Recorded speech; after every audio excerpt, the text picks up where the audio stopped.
I found my wife's obituary online, but she's sitting right next to me. I am chronically online. I Google lots of things and people when I'm bored. I've Googled my own name before, along with friends, acquaintances, conspiracy theories, and random internet sundries. But last night was the first time I'd Googled my wife's name.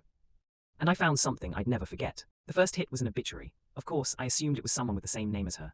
Her first name is Emily, and her last name is pretty common. Not going to share it here, because I don't want to be doxxed, but I clicked it anyway, just out of curiosity. My heart fell through the floor when I saw a photo of my wife on the website. Blonde highlighted hair, dark eyes, and the dates matched up too, 1986-2012.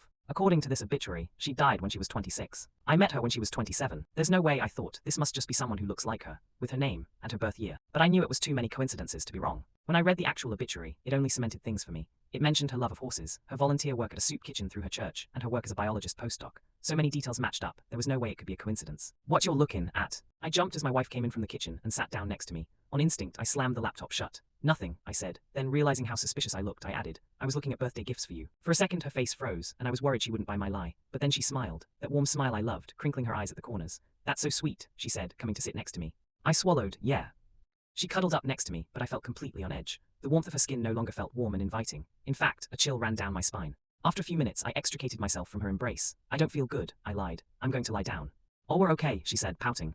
Before she could say anything more, I ran upstairs. As soon as I got on the bed, I brought up the obituary again. I stared at the grainy image of her face. It was definitely her, that warm smile, those mysterious dark eyes. There was no way it could be anyone else. I scrolled through some of the other results, and I realized some of those too were related to her death. There was a Facebook memorial page, friends posting on it, names I didn't recognize, mourning her loss more than 10 years ago. The university she worked at had put out a statement with their condolences as well. But then I found something that made my heart stop. A news article nestled at the bottom of the search results page.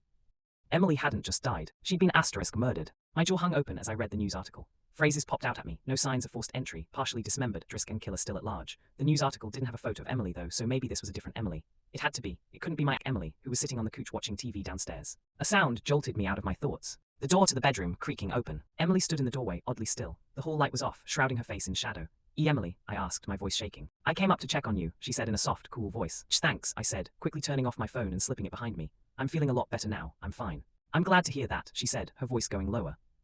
I tried to keep my cool as she climbed into bed with me. I lay there, stiff and cold, as she wrapped her arms around me. I love you, baby, she whispered, as she cuddled with me under the covers. I love you too. So that's where I am now. I'm writing this from my phone as Emily sleeps next to me. I don't know if I'm safe here. I don't know who or what I'm dealing with. All kinds of crazy scenarios have been floating through my mind. Did Emily have an identical twin that died and she took over the twin's identity? Is she some horrible creature from folktales who killed Emily and took on her appearance? The more minutes that tick by, the wilder my theories get. None of them make sense. There's only one thing I'm sure of. Whoever or whatever I'm sleeping next to isn't the real Emily.